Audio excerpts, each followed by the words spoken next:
வணக்கம் நட்புக்களே, அனைவருக்கும் இனிய குரு பூர்ணிமா தின நல்வாழ்த்துக்கள். குருவுக்காகவே சமர்ப்பணம் செய்யப்பட்ட தோட்டகாஷ்டகம் அப்படிங்கிற ஸ்லோகம் பிறந்த கதையை இப்போ நம்ம பார்க்கலாம். ஆதிசங்கர பகவத் பாதாளுக்கு 4 முக்கியமான சிஷ்யர்கள் இருந்தார்.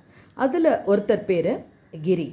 அவருக்கு மற்றவங்களை போல மிகுந்த புத்தி சக்தி இல்லாட்டாலும் குருவின் பணிவிடைகள் முழுவதையும் தானே ரொம்ப ஆத்மார்த்தமாக செய்து வந்தார். அதனால் குருவுக்கும் அவர்கிட்ட அந்தரங்கமான அன்பு ரொம்ப ஜாஸ்தியாக இருந்தது. ஒரு நாளைக்கு காத்தால பாஷ்ய பாடத்துக்காக எல்லா சிஷ்யர்களும் குருவும் வந்து உட்கார்ந்தாச்சு. குருவின் பணிவிடைகளில் ஈடுபட்டிருந்த கிரி வரத்துக்கு கொஞ்சம் நேரமாயிருக்கு. அந்த சமயம் மற்ற சிஷ்யர்கள் எல்லாம் பாடத்தை ஆரம்பிக்குமாறு வேண்ட ஆச்சாரியால் கிரி வந்த பிறகு பாடம் ஆரம்பிக்கிறேன் அப்படின்னு சொல்லியிருக்கார். இதை கேட்டுட்டு முதல் சிஷ்யரான பத்மபாதர் அப்படிங்கிறவர் பக்கத்தில் இருந்த சுவரை காட்டி கொஞ்சம் கிண்டலாக கிரி இங்கே தானே இருக்கார் அப்படின்னு ஒரு சைகை பண்ணுறார். இதை அறிந்த சங்கரர் அவரோட கர்வத்தை அடக்குவதற்கும் கிரிக்கு அருள் செய்வதற்கும் திருவுளம் கொண்டார். அந்த நிமிஷத்திலேயே குருவின் திருவருளால் திவ்யமான ஆத்ம ஞானம் பெற்ற கிரியும் ஆச்சாரியால் சந்நிதியில் வந்து நின்று தோடகம் என்ற விருதத்தில் 8 ஸ்லோகங்களை பாடுறார்.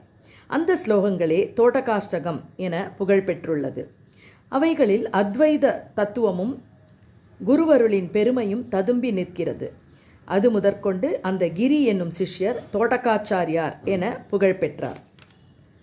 விதி தாக்கில சாஸ்திர சுதாஜலத்தே மகிதோபனிஷத் கதி தார்த்தனிதே கிருதையே கலையே விமலம் சரணம் பவ சங்கர தேசிக்க மே சரணம். இந்த மாதிரி 8 ஸ்லோகம் இருக்குது. எப்போ டைம் இருக்கோ நம்ம எல்லாருமே இதை பாராயணம் பண்ணி குருவின் திருவருளை பெற்று பலனடைய வேண்டும்.